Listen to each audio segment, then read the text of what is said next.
뉴스에 시작합니다. 저는 동정민입니다. 김민석 국무총리 후보자 인사청문회 오늘이 마지막 날 이틀째인데 결국 맹탕으로 마무리되고 있습니다. 25년 만에 첫 증인이 없는 청문회. 여러 의혹들은 입증된 게 없고 그렇다고 야당이 총리의 자질을 제대로 검증하지도 못했습니다. 털릴 만큼 털렸다는 후보자 그리고 여야 모두 자기 할 말만 하고 끝나는 모양새. 정작 국민들 손에 쥐어진 건 없는 청문회였습니다. 첫 소식 손인혜 기자입니다. 김민석 국무총리 후보자가 어제 새롭게 주장한 장모로부터 받았다는 생활비 2억 원. 국민의힘은 증여세를 안 낸 게 아니냐 의심하며 세금 신고 내역을 요청했지만 자료는 오지 않았습니다. 저는 증여세조차도 내지 않겠다는 것은 정말 너무 심하다고 생각합니다. 현금이 오고 가는데 이게 지금 뭘 어떻게 규명해서 증여세를 신고를 했다는 것도 의문이고, 이 자금 출처에 대해서 저는 의문투성입니다. 증여세 납부를 하셨다고 후보자께서 말씀을 하신 걸로 제가 기억하고 있는데요. 그거를 납부하셨으면 낼 수 있는 거 아닌가요? 그래서 제가 추가적인 자료 제공 여부는 판단하겠습니다. 결론적으로 저는 내야 할 것은 다 내고 털릴 만큼 털렸다 이렇게 생각을 합니다. 추징금과 채무를 개인 대출로 갚았다는 것도 별도 증빙 자료를 내진 않았습니다. 후보자님, 굉장히 실망스럽습니다. 본인 명의의 금융계좌이기 때문에 제출하겠다 이렇게 말씀하셨어요. 근데 오늘 오셔가지고 또 제출하지 못하겠다. 사상 첫 증인 없는 총리 청문회. 자료를 제출하지 않으면서 의혹을 확인할 길도 없었습니다. 이 증인이 없는 이 무증인의 25년 만이죠. 국민의힘도 이틀 내내 풀리지 않는 의혹만 앵무새처럼 반복 제기했고, 예전에 출판기념회가 어땠는지 몰라도 현재 대한민국 국민의 눈높이에는 맞지 않다. 출판기념회의 취지, 신인 정치인이 알리려고 한 거 아니죠? 민주당은 엄호하기에만 바빴습니다. 차용증까지 쓰시면서 갚으려고 노력을 했고 실제로 빚을 내서 다 갚았습니다. 후보자를 매도할 필요는 없다고 봅니다. 채널A 뉴스 손인혜입니다. 오늘 조국혁신당 소속 청문위원은 김민석 후보자에게 물었습니다. 국민통합 차원에서 조국 전 대표 사면 어떻게 생각하냐고요. 뭐라고 답을 했을까요? 남영주 기자입니다. 김민석 국무총리 후보자 인사청문위원인 황운하 조국혁신당 의원이 김 후보자에게 조국 전 조국혁신당 대표에 대한 사면 의견을 물어봅니다. 조국 대표에 대한 수사는 부적 수사였고 검찰권 남용이었습니다. 사면 복권이 필요한 것 아닌가라는 그런 의견들이 김 후보자는 대통령 고유 권한이라면서도 받아두지 않습니다. 검찰권의 오남용으로 인한 피해의 회복 또는 구제라는 측면에서 접근되는 문제는 그건 케이스 바이 케이스 사안으로 그렇게 접근하면 사안별 파악과 확인의 문제가 있지 않겠습니까? 이제 그런 측면이 그건 있을 수 있다고 보고 사건별로 다루는 접근법도 있을 수 있고 국민통합이라는 관점에서 보는 접근법도 있을 수 있고. 그러면서도 윤석열 전 대통령이 처벌받을 경우 사면에 반대한다는 뜻도 밝혔습니다. 내란 문제는 국민통합이라는 이름으로 원칙이 훼손되거나 타협될 수는 없는 문제 아닌가. 이어 질의에 나선 배준영 국민의힘 의원이 재차 묻습니다. 조국 전 장관의 사면 문제를 말씀하셨는데 통합의 범주에는 포함되는 것처럼 이제 국무총리 후보자가 말씀하셨는데 사면은 대통령의 고유 권한이긴 하지만은 국무회의 의결 사항입니다. 국민의 어떤 민심은 이번 내란과 관련된 부분, 그 핵심과 관련된 부분에 대한 사면 내지는 어떤 법적 처단을 유예되면 안 된다는 국민의 판단이 있을 것 같다. 국민 통합 관점에서 조국 전 대표 사면 가능성은 있어도 윤석열 전 대통령은 안 된다는 뜻을 재차 밝힌 겁니다.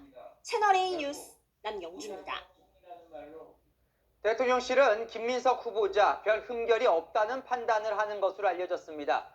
청문 보고서가 채택이 안 되더라도 김 후보자 총리 인준 표결은 여당 주도로 강행될 것으로 보입니다. 백승현 기자입니다.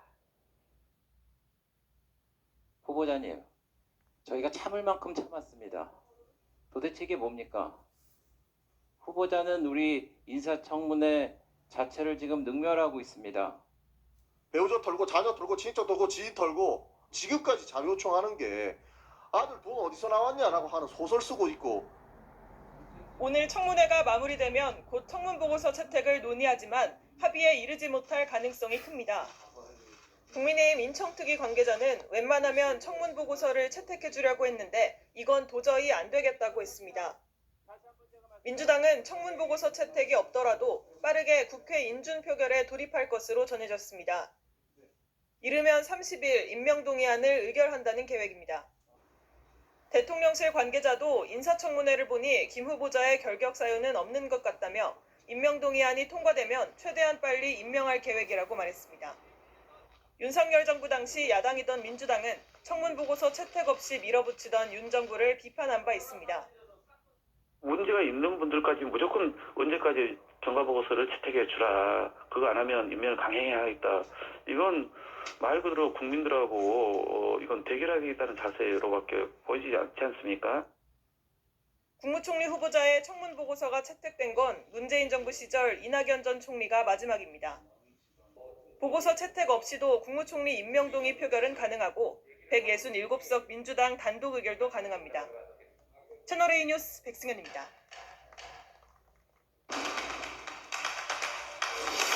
네, 정치부로 올해 출입한 이남희 선임 기자와 좀 알아볼 게 있습니다. 인사청문회를 이제 어제 오늘 했어요. 네. 야, 근데 완전히 검증 제로 맹탕 청문회라는 비판이 쏟아집니다. 그러니까요. 보니까 인사청문회의 본질은 도덕성과 자질 검증입니다. 김희석 후보자 청문회, 먼저 도덕성의 경우는요. 후보자가 자료를 안 냈습니다. 또 여야가 증인 채택조차 못해서 제대로 검증 안 됐습니다. 게다가요. 야당인 국민의힘은 신상 파헤치기 주력하느라 제대로 자질도 따져묻지를 못했습니다. 국민의힘 어제 김 후보자가 국가 채무 비율 잘못 대답하는 걸 보고서야 그제서야 오늘 오후 정책 질문에 조금 더 주력을 한 상황이었습니다. 그런데 사실 또 돌이켜보면 인사청문회에서 뭔가 밝혀낸 걸 제가 본 적은 별로 없는 것 같아요. 최근에는 그런데요. 과거를 보면 2000년에 도입이 됐잖아요. 김대중 정부 때 기억하시겠지만 장상 총리 후보자가 부동산 투기 또 자녀 이중 국적 문제로 또 이어서 지명된 장대환 총리 후보자도 부동산 투기 등 논란으로 국회 인준 받지 못했었습니다. 그런데요. 25년간 정치권이 일종의 노하우 차곡차곡 쌓아왔습니다. 그래서 여야 상관없이 후보자가 인사청문회에 임하는 일종의 공식이 있습니다. 예전부터 가장 많이 해온 게 시간 끌기인데요. 야당이 더 공격할 준비 못하게 자료를 최대한 늦게 내는 겁니다. 후보자들 단골 매트, 동앵커 기억하시겠지만 이거예요. 청문회 때 답하겠습니다. 그렇다 보니 김 후보자의 경우도 청문회 첫날 그동안 한 번도 언급하지 않았던 장모의 2억 원 지원 얘기를 들고 나와서 야당의 허를 찔렀죠. 그런데 앞서 낭만 사례도 좀 보여줬는데 갈수록 인사청문회가 별로 맹탕이 되는 것 같아요. 그러니까 새로운 악재들이 쌓이고 있기 때문입니다. 보실까요? 제가 10수년간 지켜봤는데 예전에는요. 늦게 주더라도 자료 제공하긴 했어요. 근데 점점 안 하는 추세입니다. 이유가 이겁니다. 개인정보니까 동의할 수 없다, 못 주겠다 이건데요. 김민석 후보자의 경우는 논란의 핵심이 재산 증식 어떻게 했냐였잖아요. 그런데 김 후보자 해명만 들어보면 수익과 지출 숫자는 대체로 맞아 보입니다. 하지만 자료를 안 냈죠. 증인도 없었죠. 그러니까 100% 확인됐다고 보긴 어려운 거죠. 네. 새로 등장한 게 또 있어요. 메신저도 공격해요, 이제. 그러니까요. 메신저 공격, 그러니까 후보자 검증하는 자리잖아요. 그런데 공격수인 청문위원 검증하는 계속 주객전도인 상황이 벌어지고 있는 겁니다. 어제에 이어서 오늘도요. 전용기 민주당 의원의 경우 청문회에서 이제 주진우 국민의힘 의원 개인 유튜브 영상을 계속 띄웠습니다. 이 주연 SNS 발언 두고서 면책특권 해당 안 합니다 하면서 저격을 한 겁니다. 그래서 국민의힘에서는 주진우 청문회냐 이런 반응도 나왔습니다. 네. 검증이 어려워진 또 다른 이유가 있다면서요? 자, 이번에 김 후보자 청문회 증인, 참고인 0명이죠. 저도 이런 사례 처음 봤습니다. 오죽하면 이종배 인사청문 특위위원장도요. 참 인사청문회 도입 2000년이고 됐는데 한 번도 증인이 없었던 적이 없었다라고 한탄을 했습니다. 민주당 내에서도 비판이 나왔거든요. 홍익표 전 의원이 이렇게 얘기를 했습니다. 증인, 참고인 없어도 가능하다는 나쁜 선례를 남겼다고요. 그렇다고 국민의힘 의원들도 제대로 따져보지도 못하는 것 같던데 아, 이거 어떻게 해야 됩니까? 근데 지난 정부, 그러니까 진보 정부, 보수 정부 할 것 없이 하는 얘기가 있어요. 가족 신상까지 모두 털리는 이 청문회 부담스러워서 진짜 꼭 필요한 인재, 장관 제의 거부한다 이겁니다. 그래서 민주당이 하려는 게요. 도덕성 검증은 비공개로, 또 역량 검증은 공개로 하는 인사청문회법 개정을 서두르겠다고 합니다. 최근에 김병기 민주당 원내대표가 지난 주말에 이재명 대통령과 그 지도부 오찬 회동을 가질 때도 이 얘기를 했다고 하는데요. 하지만 비공개로 하면은 도덕성 검증 제대로 될까 이런 우려도 있습니다. 그러니까 지금도 제대로 검증 안 된다는데 네. 어떻게 해야 돼요? 일단은 공직자가 고의로 자료 제출 지연하거나 거부하는 거 막는 자료 제출 강화법이 필요하겠죠. 그리고 증인 채택 무산을 막는 조치도 필요해 보입니다. 네, 잘 들었습니다. 안희 기자.